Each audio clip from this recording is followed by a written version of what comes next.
바리새인들과 또 서기관 중 몇이 예루살렘에 와서 예수께 모여들었다가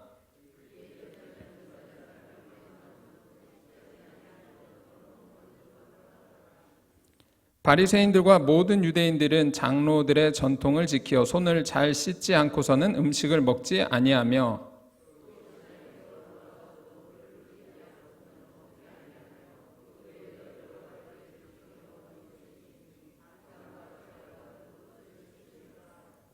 이에 바리새인들과 서기관들이 예수께 묻되 어찌하여 당신의 제자들은 장로들의 전통을 준행하지 아니하고 부정한 손으로 떡을 먹나이까?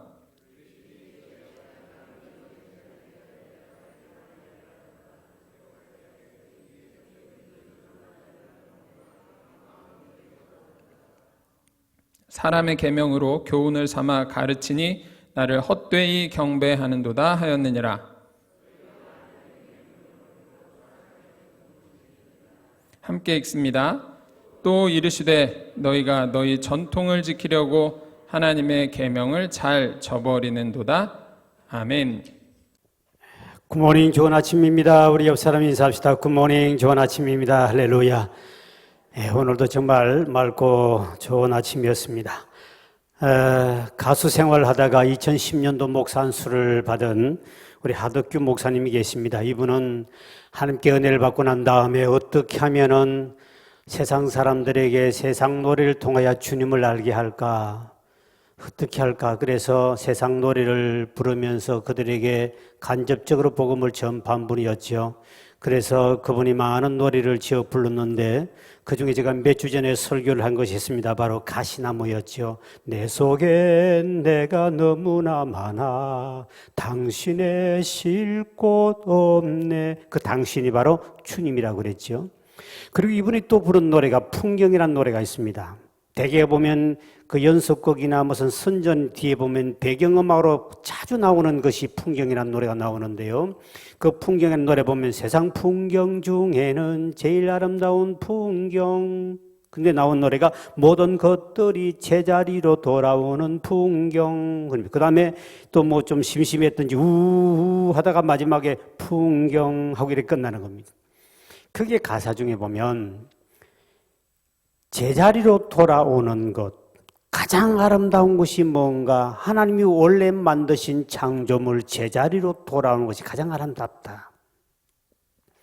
어제도 우리 결혼식이 있어서 원주까지 가는데 나는 그렇게 사람들이 단풍놀이를 많이 가는 줄 몰랐습니다. 코로나 때문에 다들 우리는 진건에 있는 사람들은 다 집에 콕 처박혀 있겠지 이렇게 생각했더니 아따 나갔더니 그냥 입구서부터 원주까지 차가 그냥 도로까지 다 있는데 보통 1시간 갈 수 있는데 2시간 반, 3시간씩 걸려가는데 이 보통 문제가 아니에요. 뭐하러 갔습니까? 하나님이 만들어 놓은 그대로 돼 있는 그 광경을 보러 가지 인간이 만든 거 구경하러 간 게 아니거든요. 하나님이 만들어 놓은 제자리로 돌아온 그 자연, 인간이 그 손대봐야 오히려 더 가치가 없어져요. 그대로 있는 그 모습대로. 가장 아름다운 풍경이 뭐냐? 모든 자연이 제자리로 그대로 하나님 만든 창조물 그대로 아름답다. 사람들도 마찬가지라는 것이지요.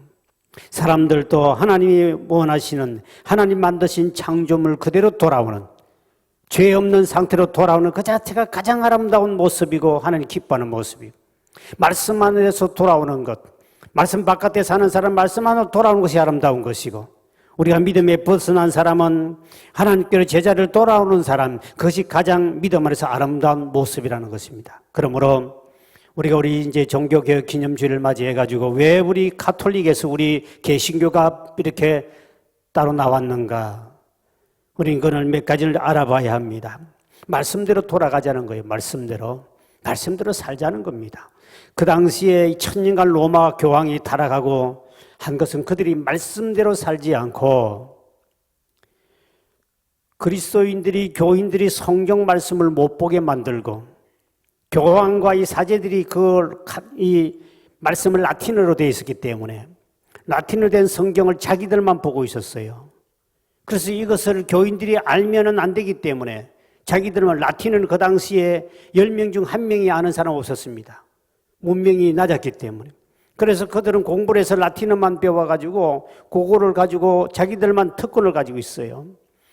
그때 당시에 영국의 옥스퍼드 대학에 잔 위클리프라는 교수가 있었는데 이분이 공부를 많이 했으니까 이거를 영어로 번역을 했습니다. 영어로 번역해 보니까 택도 말도 안 되는 짓을 하고 있는 거죠. 그래가 이거에 대해서 비난하기 시작했습니다. 그래서 이제 최초로 종교개혁의 새벽을 준비한 사람이라는 그분이 바로 이 잔 위클리프라는 이 교수인데 말도 안 되는 짓을 하고 있는 거예요. 이래 그 밑에 있는 바로 제자가 안후스라는 제자가 있었습니다. 이 안후스라는 사람에게 너가 빨리 이거를 영어로 빨리 퍼뜨려라. 그래가지고 그 그림을 그려가지고 영어로 가지고 영국에 구석구석 다니면서 성경은 이렇게 돼 있다. 근데 지금 저 교황과 저 모는 사제들이 말도 안 되는 짓을 지금 하고 있다. 이거를 막 퍼뜨립니다. 그러니까 그 당시 이제 교황청이 알게 가만히 있겠습니까? 불러다가 바로 1415년도에 불에서 태워 죽여버립니다. 그리고 이 잔 위클리프라는 사람도 무덤에 바로 얼마 뒤에 바로 죽었는데 죽은 사람을 뼈까지 다 태워가지고 가루를 만들어 다 태워 죽여 없애버립니다. 얼마나 미웠으면 그들이 성경을 가지고 자기 마음대로 하다가 그걸 가지고 영어로 번역해 나오는. 그래서 그들이 법을 만든 것이 뭐냐? 이 성경을 절대로 어떤 언어로도 번역하면 안 된다. 오직 우리만 가지고 있다. 왜? 교황청에서 이 성경이란 것은 자기들만 알고 있어야 되고 그리고 교인들이나 모든 성도들이 성경을 모를수록 무지할수록 마음대로 할 수 있고 편하게 다스릴 수 있는데 성도들이 성경을 알면은 이거를 마음대로 못하니까 그러니까 모든 성도들은 성경에 그렇다 그러면 무조건 순종합니다. 사실은 아닌데도 불구하고 이러한 이 문제가 생기니까 그 당시에 라틴어 가지고 있는 걸 그 사제들만 가지고 있으니까 그러니까 이것을 번역하는 사람은 다 불태워 죽여버린 겁니다. 이게 바로 썩어가는 교황청의 잘못된 오늘 여러분이 성경을 여러분도 가지고 저도 가지고 얼마나 큰 복인지 몰라요. 그러니까 교황청이 썩어질 수밖에 없는 거지요. 그래서 교인들이 영적으로 무지할수록 무조건 성경이 이렇다 하고 하면 무조건 순종해 오니까 이렇다가 바로 루터가 잘못된 것을 본인이 일일이 다 보니까 잘못된 것이 95개 조항이 나온 거예요. 이걸 가지고 결국은 종교개혁을 일으키는데 1415년도에 이안 후스라는 사람이 불에 타 죽으면서 예언을 했습니다. 당신들이 나를 불을 태 죽이지만 앞으로 100년 안에 분명히 새로운 종교개혁은 반드시 일어날 것이요. 예언하고 죽은데 진짜 100년 후에 바로 루터가 바로 1517년 10월 31일 날 종교개혁을 일으켰죠. 그 예언이 그대로 맞아졌습니다. 그래서 우리가 개신교가 탄생하게 되는 거죠. 그때 루터가 95개 조항을 우리가 다 이 시간에 우리가 말씀 나눌 수 없습니다만 몇 가지로 볼 수 있다면 첫째는 면죄부 사건이죠. 우리가 주님 앞에 나와서 죄를 회개하면 누구든지 죄 사함을 받게 돼 있어요. 근데 그들은 죄를 면해준다는 이런 속죄사상 면죄부를 판매한 것이죠. 원래는 그들이 십자군에 나가면 면죄부를 줬습니다. 그래가지고 젊은이 많이 가서 죽게 되는데 면죄부를 사면 천국 갈 수 있다는 거죠. 그러니까 베드로 성전을 건축하다 보니 돈이 모자라니까 면죄부를 판매하기 시작합니다. 쉽게 말하면 부적 같은 거 하나 팔면은 돈을 엄청나게 주고 사면은 당신들이 죄가 사해지는데 근데 죄를 사해준다 그러니까 돈을 헌금을 왕창 내면 가문의 모든 죄를 용서받는 정서가 하나 바로 그것이 면죄부지요. 기가 막힌 사건이죠. 그러니까 어마어마한 돈을 착취하게 됩니다. 그것도 부족하니까 이제 성인 사상이라고 있습니다. 여러분 천주교 그 로마 같은 데 가면은 큰 성당에 들어가면은 성인들이 쫙 마리아부터 베드로, 안드레 그동안에 교황들 죽었던 사람을 전부 다 흉상을 만들어 가지고 곳곳마다 성전 안에다가 만들어 놨습니다. 거기다 촛불을 켜게 만들고 헌금함이 준비되어 있어요. 이 성인 사상이 뭐냐니까 그분들은 예수님과 믿음 생활 잘한 사람이니까 예수님과 좀 가까이 지낸 사람이다. 그러니까 그들에게 빌면은 영적 계좌에서 부족한 거는 영적 계좌에서 그걸 빌려 쓸 수 있다 그래가지고 그래서 그 흉상을 만들어놔서 그 앞에 가서 헌금을 하면 그 헌금을 또 교황청에 거두가는 거예요. 지금 또 로마로 가면 전부 다 그게 다 돼 있습니다. 성전 안에 가면 곳곳마다 촛불 켜고 갑니다. 왜? 자기가 좋아하는 그분에게 가서 나는 부족하지만 당신은 그만큼 영적으로 예수님과 가까운 분이 아닙니까? 그러니까 당신에게 도움을 좀 받기를 원합니다. 당신은 가까운 분이니까 내가 비니까 나의 죄를 당신 좀 이야기 좀 해주시오. 제일 마리아가 제일 가까우네. 마리아에게 제일 돈이 많이 들어오겠지요. 그 돈을 또 교황청에서 거두더니 이게 바로 영적 바로 성인 사상 계좌에서 끌어온다는 거죠. 그뿐만 아닙니다. 그들의 성자들의 유물 숭배가 있습니다. 이런 성인들의 죽었던 시체나 그 다음에 예수님이 당시에 무슨 가시나무라든가 아니면 요한의 무슨 뭐 뼈다귀 이런 거를 전부 다 이게 발굴을 해가지고 시체를 도구를 해가지고 그거 하나 가지고 다니면서 그걸 가지고 비싸게 이걸 집에 하나 모셔놓으면 복 받는다.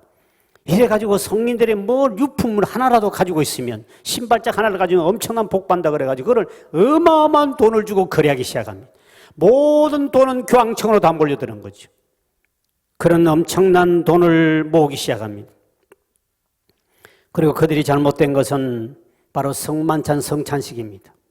그들은 화채 쓰리라 그래서 이 신부가 성찬식 할 때 이것은 내 몸이요 내 피라는 그 말씀을 선포하는 순간에 떡과 포도주가 실제로 예수님의 피와 예수님의 몸으로 변한다는 겁니다. 그러면 예수님의 피와 예수님의 몸으로 실제로 변해버리면 엄청난 역사지요. 이 말은 뭐냐니까 교황과 사제의 권위를 굉장히 올리는 겁니다. 그래서 그때 당시에 교황청에서 이 떡과 포도주를 그 사람들이 기도 딱 하는 순간에 예수의 몸과 예수의 피로 바뀌는 순간에 그렇기 때문에 그 당시 제일 큰 벌이 뭐냐? 수찬정지예요. 말 안 들으면 수찬정지입니다. 쫓아내야 됩니다. 당신은 성찬에 참여할 수 없다. 그러면 그 당시 신부들 앞에 교황 앞에 벌벌 떨었습니다. 왜? 수찬정지라면 주님과의 관계를 끊어버린다는 뜻입니다. 누가? 사제가, 신부가, 교황이 주의 관계를 끊어버리는 어마어마한 권위를 가졌기 때문에 혹시 잘못해서 수찬정지 받을까 싶어서 벌벌 떨게 만드는 거예요. 이게 잘못된 교리적 문제죠. 이렇게 해서 완전히 100% 순종하게 만들고 또 하나는 연옥사상이에요. 사람들이 천국은 가고 싶은데 얼마만큼 선행을 해야 천국 가는가를 기준이 없었습니다. 우리는 예수를 믿음으로 말미암아 천국 간다고 우리 믿지만은 그 당시에 그 사람들은 선한 일을 많이 해야 천국 간다 그러니까 헌금을 어느 정도 해야 갈까? 엄청나게 많이 한 사람은 당연히 직행으로 가는 걸 믿었습니다. 엄청 악한 짓을 많이 한 사람은 바로 그대로 지옥 가는 걸 믿었는데 어중간한 인간들이 거의 90% 이상이야. 어중간한 사람들은 이거를 어떻게 할 것인가? 그들이 늘 고민하고 있는 그것을 이용을 해가지고 연옥 사상을 만들어요. 그래가지고 어중간한 사람 90% 이상 인구는 연옥에 가 있게 된다. 연옥에 대기를 한다는 거죠. 그럼 이 땅에 살아있는 사람들이 그 사람들을 위하여 공적을 세워주면 베드로 성당에 헌금을 더 많이 한다든지 그분에서 기도를 많이 한다든지 그래서 여러분 천주교는 죽은 사람을 위해서 미사를 드리거든요. 우리는 죽은 사람을 위해서 미사를 예배를 안 드리지 않습니까? 죽은 사람을 위해서 우리는 산 사람을 죽은 사람 미사를 천주교는 지금도 드립니다. 죽은 사람들을 위해서 미사를 드리는데 어떻든 연옥에 다가 있으니까 그들은 중간 지점에 연옥에 다 간다는 거예요. 거의 90% 이상은 연옥에 다 간다는 거예요. 중간에 가 있다가 그리고 그 사람들을 이제 이 땅에 있는 사람들이 열심히 헌금을 많이 하고 베드로 성당에 돈을 많이 내고 여러분 로마 가면서 베드로 성당에 보면 고개를 쳐다보면 그 보통적이 아닙니다. 어마어마하게 만들어놨습니다. 그 어마어마한 100년 가까이에서 지은 건물인데 그 이름 보면은 그 엄청난 돈을 가지고 거기다 바르고 교황이 어마어마한 돈을 다 끌어모으기 시작합니다. 그런데 이 연옥사상에 보면은 사람들이 그곳에 천국은 가고 싶고 우리 아버지 어머니 내 자식들 죽은 거 천국은 보내고 싶은데 그래서 이 땅에서 열심히 선행을 해서 하는 특히 어떤 일이 벌어지냐면은 집에 개인적으로 부자인 사람은 신부를 개인이 채용을 하는 거예요. 그래서 집에다가 교회당을 지어주는 거예요. 조그만하게.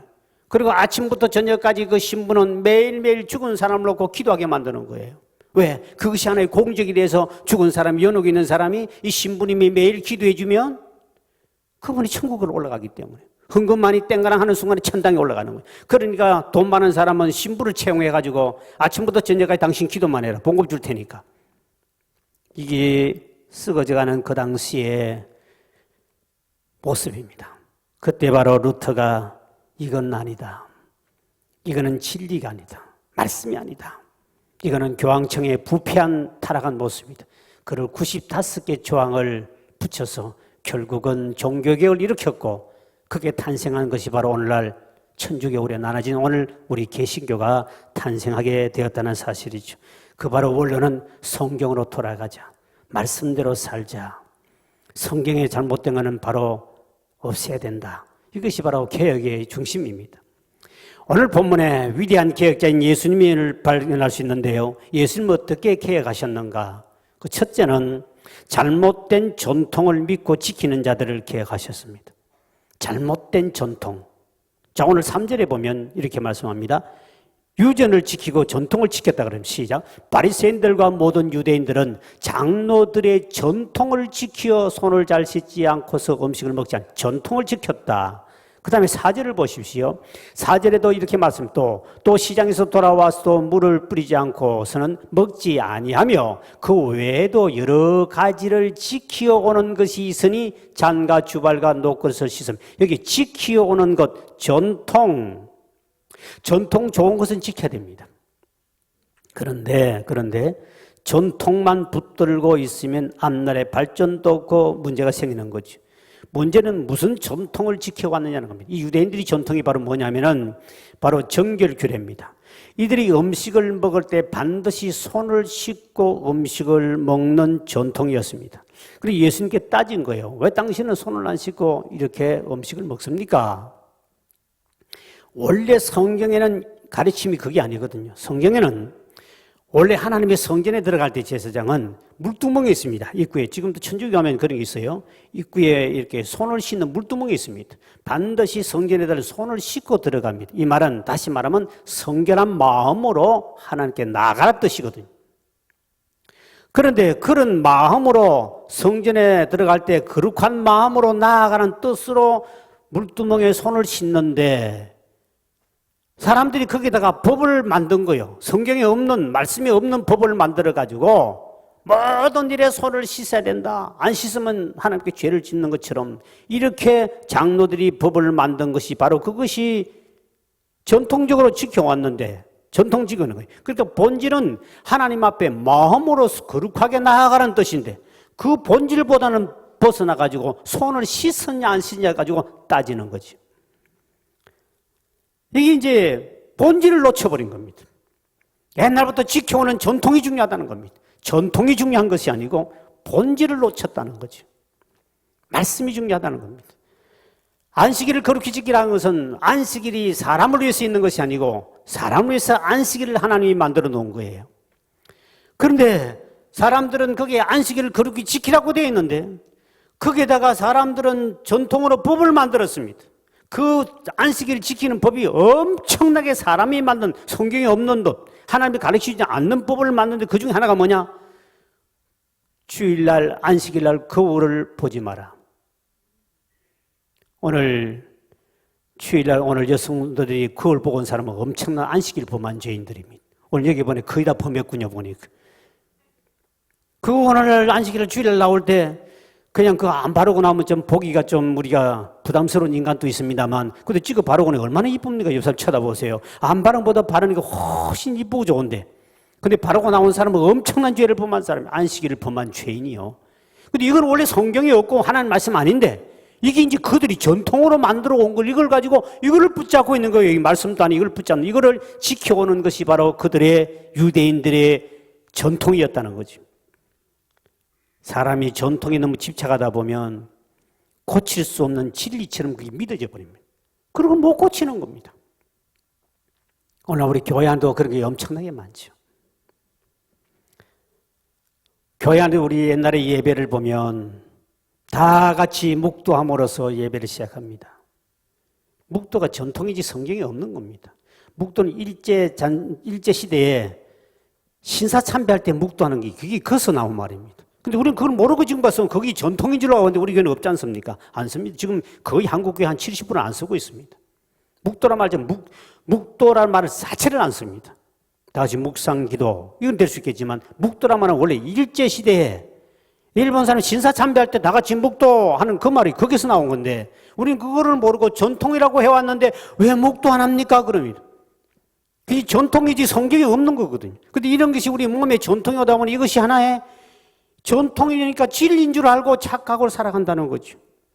왜 예배를 드리고 난 다음에 드릴 때 주기도문을 마지막에 안 합니까? 또 따지는 인간이 있어요. 주기도문을 여러분 예배 끝날 때 하라는 성경 규절이 있습니까? 없어요. 근데 우리는 그것을 전통적으로 해오다 보니까 이게 전통이지 이게 진리가 아닌데도 진리처럼 믿고 살아갑니다. 그러니까 이 문제가 생기는 거예요. 자꾸 비질을 가지고 바깥으로 나가는 거예요. 사도신경을 했냐 하냐 중요한 것이 아닙니다. 당신이 그것이 입술로 그냥 고백했다면 그 가치 없는 것이지요. 그렇기 때문에 우리는 자꾸 이렇게 전통적으로 해오던 그것이 잘못하면 진리인 줄 알고 붙잡고 있는 말씀 안에서 잘못된 것은 과감하게 우리가 버릴 건 버리고 좋은 것은 우리가 지키지만 버릴 건 버려야 된다는 거죠. 두 번째 예수님 무엇을 계획했느냐? 입술로 공경하고 입술로만 하지 말고 마음으로부터 계획하라는 겁니다. 오늘 본문의 6절에 이렇게 말씀하고 있죠. 시작. 이르시되 이사야가 너에게 외식하는 자에 대해 잘 예언하였도다. 기록하였으되 이 백성이 입술로는 나를 공경하되 마음은 내게서 멀도다. 예수님 당시 바리새인들과 서기관들은 겉으로 보기에는 하나님 잘 믿는 사람이었습니다. 찬송 잘하지요. 기도 잘하지요. 성경 많이 알지요. 굉장히 믿음 좋은 사람으로 존경받는 사람이 그들이었습니다. 그런데 주님 보기에는 겉과 속이 달랐습니다. 그래서 오늘 6절에 말해 외식하는 자 그랬습니다. 외식하는 자. 한문 용어에 양봉음이라고 있습니다. 양봉음이 한번 또 양봉음이 저 한문인데 이게 북한의 김정은이가 장성택을 사형시키고 난 다음에 이 단어를 써서 판결문에 기록했는데 이거 그때부터 좀 유명한 말이 됐는데 양봉음이란 말이 무슨 뜻이냐면은 겉으로는 받던 척하면서 뒤로는 속이는 것. 이 양봉음이 보는 앞에서는 순종하는 체하고 속으로는 딴 마음 가지고 있고 배반하는 것. 이게 양봉음이거든요. 겉으로는 믿음이 참 좋은 것 같은데 속으로는 아닌 인간. 교회 안에도 이런 일이 많이 있습니다. 양봉음이가 예배를 드리고 난 다음에 담임 목사에게 은혜 많이 받았습니다. 그러고는 저 주차장 가고는 또 뒷땅 가는 인간들이 있어요. 목사가 뭐 어떻고 저러고 저떠고 그런 인간을 양봉음이라고 그럽니다. 요 사람하고 한번 쳐다보고 그러지 맙시다. 한번 인사 좀 합시다. 아니 그러면 차라리 뭐 앞에 말도 뭐 은혜 받았다 말도 안 하든지 목사님 어떠고 저떠고 은혜 받아 저 주차장에 가면 또 뒷땅 가는 인간이 있다고 제가 보고를 받았으니까 하는 말이지. 그냥 말하고 가면 차라리 좋지. 양봉음이하는 인간들 정말 문제가 있는 것이죠. 막 교인 간에도 뭐 처음 만나면 막 주일을 보고 막 반갑다고 막 반갑습니다 하고 막 엄청나게 반갑다고 그래 놓고는 사랑하는 척하고는 다른 사람 같은 비난하는 인간들. 그 양봉음이요.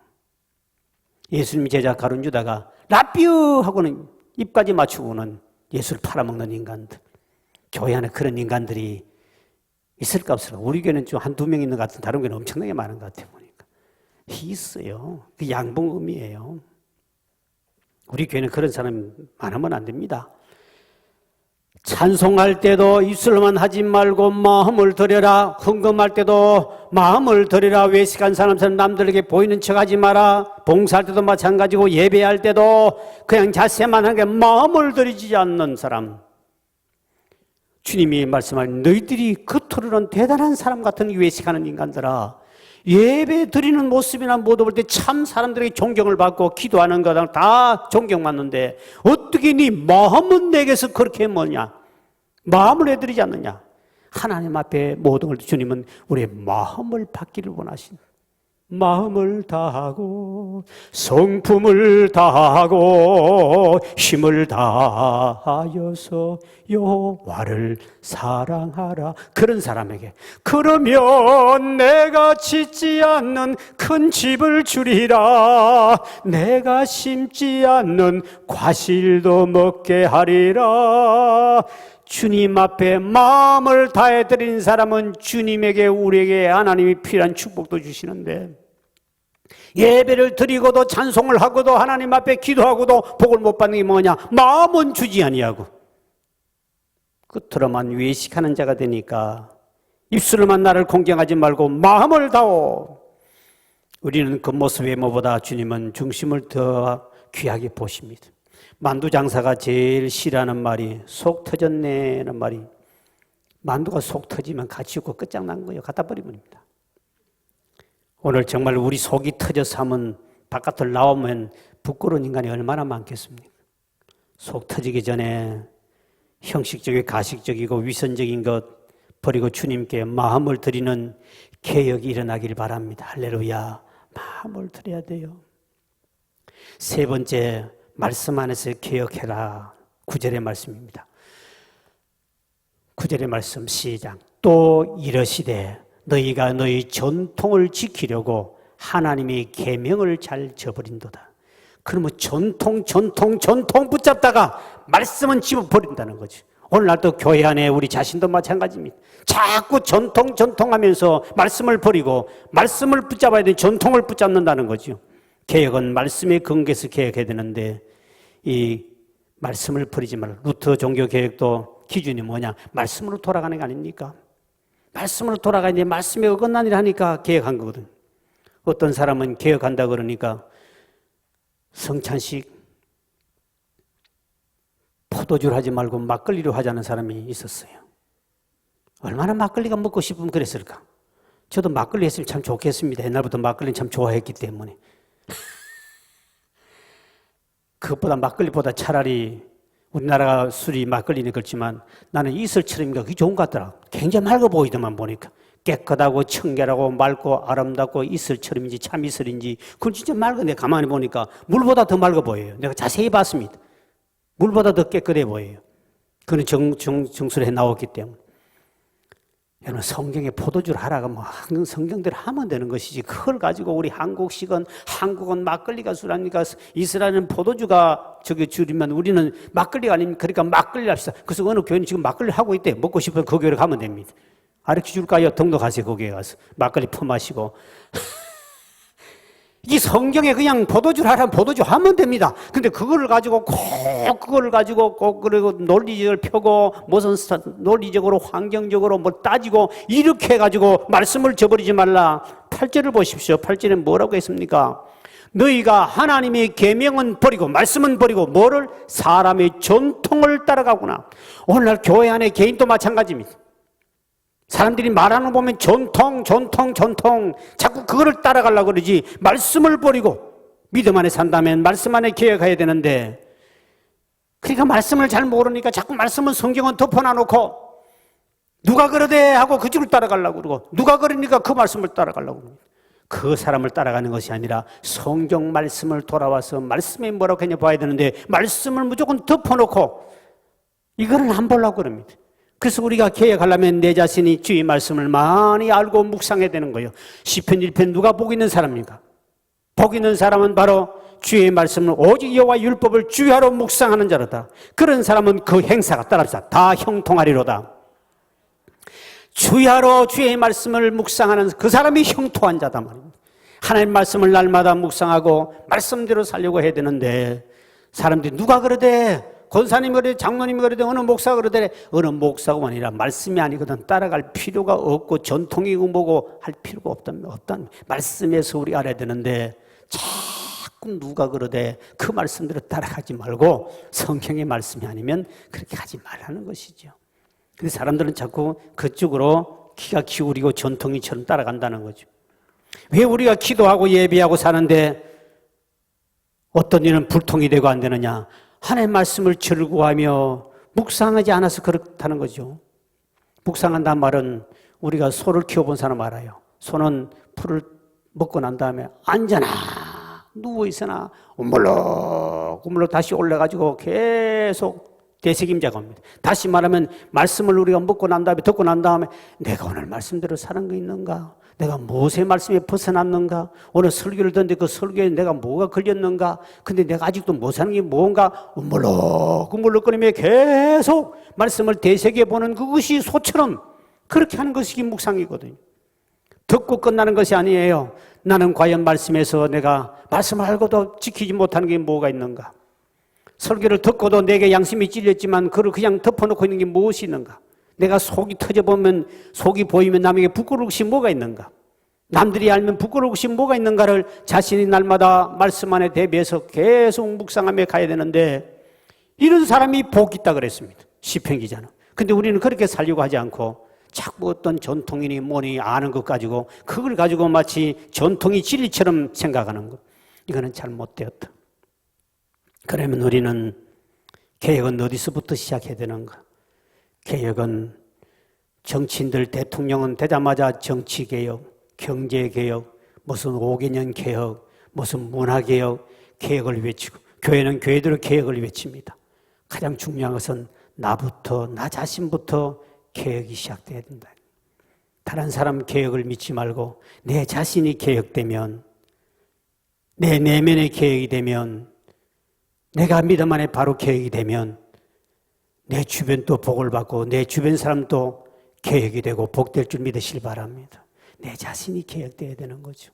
끊임없이 남들을 저 사람은 내 되는 하지 말고 니는 말씀대로 사는 것이 뭐가 있으며 니는 말씀대로 살지 못하는 게 뭐가 있는가를 자신을 돌아보고 끊임없이 자신을 쳐 복종해야 되는데 성경에 나오는 외식하는 자 바리새인들, 서기관 장로들, 제사장들 얼마나 성경 많이 하고 말씀을 많이 알고 기도 잘하고 구제 잘하고 안에 얼마나 걸음걸이부터 그렇게 살았습니까? 정말 요즘부터 교회 안에 1등 신자 그런 사람 없습니다. 그런데도 주님은 이 외식하는 자 바리새인 서기관들 독사의 새끼라 하지 않습니까? 얼마나 책망받습니까? 겉으로는 엄청났지만 성경 아는 것도 엄청난 박사들 아닙니까? 오늘 같으면 교회 안에 최고 1등 신자예요. 그런데 주님 볼 때는 외식하는 자들이요. 자신의 속마음 개혁이 없었다. 끊임없이 나 자신이 말씀에서 벗어난 것이 뭔가, 말씀으로 돌아가야 할 것이 뭔가를 개혁해야 된다. 로마서 12장 2절에 보니까 너희는 이 세대를 본받지 말고 오직 마음을 새롭게 하여 변화를 받으라. 네 자신만 변화되면 된다. 남을 변화시키려고 하지 말고 네 자신만 말씀 안에 살지 못한 것 얼마나 많습니까? 목사지만 저도 말씀대로 살지만 끊임없이 저도 하나님과 끙끙거리며 나아가고 있습니다만 얼마나 이 세상에서 말씀도 살기 어려워요. 내 자신만 바로 살면 되는 거예요. 남의 이야기하고 남의 뒤 이야기할 필요 없고 남을 비판할 이유는 전혀 없습니다. 자기 자신만 바로 살면 빛의 역할을 감당하면 세상은 저절로 밝아지는 것이죠. 주님은 다른 사람 관심 없고 나에게만 관심 가지십니다. 내 자신이 말씀 안에 개혁해야 된다. 그럼 어떻게 하면 내 자신의 개혁에 성공할 수 있을까? 많은 사람들이 우리가 말씀대로 살려고 하지만 끊임없는 실패를 하고 있어요. 저도 여러분들도 좀 더 주님 앞에 말씀대로 살기를 원하지만 그게 그렇게 쉽게 안 되지 않습니까? 그러지 말아야지 하면서도 혈기 부리고 그러지 말아야지 하면서 비판하고 그러지 말아야 하면서 또 원망하고 시기하고 미워하고 그러지 말아야지 하면서 알면서도 안 되는 이 내 자신의 개혁이 얼마나 어렵습니까? 그래서 내 자신부터 개혁해야 되는데 성공할 수 있는 비결이 뭔가? 그 하나는 바로 열왕기하 18장에서 제가 찾겠는데 히스기야 왕을 통해 하나 배울 수 있는 게 있습니다. 히스기야는 25살의 왕에 대해서 종교개혁을 성공하랍니다. 이분이 히스기야 왕이 이제 계획을 성공해 모든 우상을 부숴버리고 심지어 모세가 만든 놋뱀도 이스라엘의 구원의 상징인데도 그걸 철저하게 없애버리고 부숴버립니다. 계획에 성공하게 된 것은 그 첫째는 바로 내 힘으로 철저히 안 된다는 알았습니다.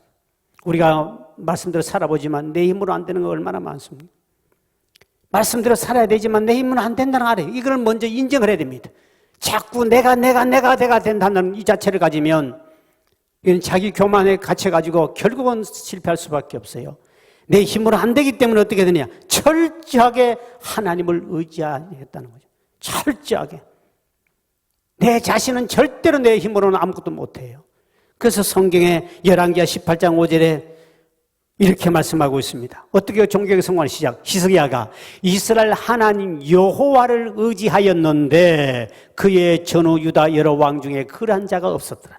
그가 어떻게 해서 성공했습니까? 계획에 어느 누구도 전후에 그런 사람 없는데 그는 오직 여호와를 의지하였더니, 하나님을 의지하였더니. 루터가 어떻게 종교에 성공했지요? 자기 힘으로 안 되지요. 그래서 여러분 아까 불렀던 찬송가, 내 힘만 의지할 때는 패할 수밖에 없도다. 내 힘만 의지할 때는 100% 실패했습니다. 아직도 여러분 힘을 믿고 자기 능력을 믿고 있습니까? 절대로 안 됩니다. 내 힘을 빼면 뺄수록, 내 힘을 내려놓으면 내려놓을수록 주님을 의지하는 그만큼 우리는 성공할 줄 믿으시기 바랍니다. 참 이게 어려워요. 돈 있으면 돈 힘을 더 의지하려고 그러고요. 젊은 체력이 있으면 체력을 더 의지하려고 그러고요. 자꾸 자기 자신을 의지하려고 그래요. 제가 지난 주간에 병원에 갔다 왔습니다. 제가 일반 이런 데 가서 공짜로 하는 뭡니까? 이 건강검진. 이거는 의사가 그러대. 아이고, 그게 뭐 건강검진입니까? 그거는 그때 그냥 훑어보는 거지. 나는 그 공짜라고 그걸 그때 한번 해봤는데 그거는 별거리 상세하게 다 검진하는 게 있어요. 그건 돈을, 이번에가 돈을 많이 줘야만이 그게 되는 모양이에요, 검진이. 그래서 제가 지난 주간에 그거 한번 해보자. 공짜도 제가 그것도 안 했습니다. 제대로 안 하고 가끔 한 번씩 제가 그 정부에서 뭐 65세 이상 되면 뭐 공짜하는 건 뭐 이상합니다. 그런 것도 있는데 그걸 제가 한 번은 했지만 그건 안 했거든요. 한 번도. 그래도 나도 이제 나이가 있으니까 한번 해봐야 되겠다. 그랬더니 목사님 이왕하면 입원해서 하나하나 돈 주고 하는 걸 해야 되지. 그거 해가 못 찾냅니다. 그래서 나도 좀 이제 뭐를 좀 조사를 좀 해봐야 되겠다 궁금해가지고 병원에 제가 일주일 금식도 하고 옷도 하고 뭐 내시경 하려면 밥도 먹지 말아야 되고 뭐 이래가지고 뭐 링게를 꽂아가지고 제가 입원을 했어요. 이번에 하나하나 이제 검진을 다 했습니다. 했더니 뭐 고장난 데가 좀 있습니다. 뭐 이제 이러면서 당연히 뭐 나이 있으니 고장난 좀 있겠죠. 검진을 다 했습니다. 검진을 하면서 뭐가 좁아지고 있고요. 뭐가 어떻고 저떻고 이렇게 해요. 그거 당연하다는 거죠. 당연하게. 나이든 당연히 오는 증상이라는 거예요. 그러면서 내가 이걸 그렇구나. 나는 그것도 아주 이팔 청춘인 줄 알았더니 그건 아니구나. 그래서 이렇게 해야 됩니다. 운동을 하루에 좀 몇 시간 하십시오. 그래서 운동 안 하면 안 됩니다. 운동을 안 해가지고 온 이 모든 이 신체에 약함이 많습니다. 그래요.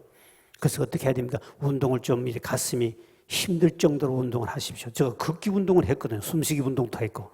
근데 그건 안 된대요. 절대 걷기 운동하지 말고 목사님은 조금 힘에 급급도록 뛰기 운동을 하래. 그래 오자마자 제가 뛰기 운동을 했다는 거 아닙니까? 바로.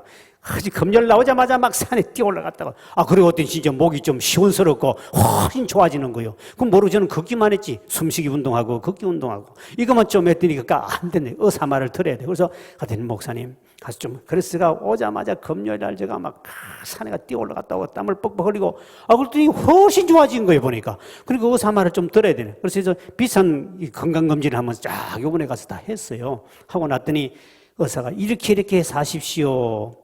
그래서 하나 배우는 거죠. 그리고 이제까지 가면서 그렇다. 이제는 이제 내 이렇게 몸이 약하면 이제는 내가 할 일이 뭔가 다 이제 약해졌대. 약해졌으니까 이제 인간이 할 수 있는 한계가 있다는 거죠. 그러면 제가 이제 하나님, 이제는 더 주님을 의지할 수밖에 없군요. 저도 이제 이팔 청춘인 줄 알았더니 역시 모든 건 다 나이에 따라서 이렇게 정상으로 흘러가고 있는데 여기서 내 마음만 이팔 청춘이 뭐합니까? 그래서 이제는 주님을 더 의지하게 해서 감사합니다 하고 이제 주님께 더 의지하는 시간을 많이 갖기로 이렇게 하니까 더 마음도 편해졌습니다. 안 그러면 이제 나 어떻게 합니까? 이런 게 아니라 이제 주님을 더 의지한다. 오늘 히스기야 왕이 루터도 자신의 힘은 이제 한정 딱 정해. 나는 이제 나이도 있고 내가 어떤 건강의 추시도 이 정도밖에 아니구나. 그렇다면 이제는 주님을 더 의지한다면 승리할 줄 믿으시길 바랍니다. 이제까지 내 힘만 의지하고 내 자신만 의지했다면 이제 주님을 의지하면 반드시 우리는 계획에 성공한다. 두 번째 바로 열왕기하 18장 6절에 보니 그는 어떻게 합니까? 성공하는 비결의 시작. 곧 그가 여호와께 연합하여 거기에서 떠나지 아니하고 여호와께서 모세에게 명령하신 계명을 지켰더라. 하나님 말씀대로 하나하나 열심히 지켜나가 보자는 겁니다. 오늘 바로 이 히스기야 왕이 어떻게 하느냐? 주님, 나는 할 수 없어요. 오직 주님을 의지할 테니 주님 내게 힘을 주십시오 하고 그가 철저하게 오늘부터 말씀 한마디 한마디를 말씀대로 철저히 지켜보자. 내 자신이, 백성들이 어떻고 말고 내 자신만 말씀대로 지켜보자. 그래서 그 말씀대로 철저하게 지켰더니, 그렇게 했더니 바로 18장 7절에 이렇게 역사가 나타났죠. 시작. 여호와께서 그와 함께 하심에 그가 어디로 가든지 형통하였더라. 제가 아수르 왕을 배반하고 숨기지 않아요. 여기 보니까 그와 하나님이 그랬더니 여호와와 함께 함으로 그가 어디로 가든지 형통하여 승리를 거뒀더라. 오늘 여러분, 개혁은 남을, 교회를, 정치를, 문화를 우리가 말할 수 없습니다. 내 자신부터 내가 말씀대로 살지 못한 것이 무엇인가? 지금부터 하나하나 말씀대로 철저히 주님을 의지하며 나아갈 때 여러분이 말씀 안에서 개혁을 통하여 여러분 또 승리함으로 어디로 가든지 형통한 자가 되길 주의 이름으로 축원드립니다. 오늘 이 시간 하나님, 저희들이 말씀대로 살지 못함을 용서해 주시고 이제부터라도 주님을 의지함으로 말미암아 주의 말씀대로 돌아오게 하시고 말씀대로 살게 하셔서 주여 나를 변화시켜 주심으로 저도 하나님이 축복을 받고 형통한 자가 되게 해달라고 합심해서 한번 주님 앞에 1, 2분 동안 기도합니다. 사랑하신 아버지 하나님, 주여 내가 말씀대로 살지 못한 죄를 용서해 주소서. 주여 주님을 의지하며 말씀대로 살기를 원합니다. 주여 우리를 변화시켜 주시옵소서. 내가 입술로만 예배하는 자가 아니라 마음을 드리기를 원합니다. 날마다 나부터 말씀 안에 개혁하게 도와주셔서 하나님의 진정으로 히스기야 왕처럼 이제는 내 힘만으로 안 된다는 걸 깨닫게 도와주시고 철저하게 주님을 의지하기를 원합니다. 철저하게 주님을 바라보기를 원합니다. 이를 통하여 아버지 하나님, 이제부터 주님을 의지하를 통하여 진정으로 참된 개혁이 내 자신이 일어남으로 말미암아 이제는 어디로 가든지 하나님이여 형통한 자가 되게 도와주시고 어디로 가든지 우리 모든 성도들이 말씀 안에 참된 개혁을 통하여 주의 앞에 복을 받는 자가 될 수 있도록 주께서 은총을 베풀어 주옵소서. 오늘 시간 주님 앞에 나온 모든 심령들 다시 한번 내 자신을 돌아보게 하시며 다시 한번 하나님의 말씀 안에 쓰기를 원합니다. 주여, 우린 연약합니다. 우린 넘어집니다. 우린 또 하고 넘어지고 연약하지만 하나님이여 우리를 붙잡아 주셔서 반드시 말씀 안에 승리하여 하나님의 영광을 나타내는 우리 모든 성도들로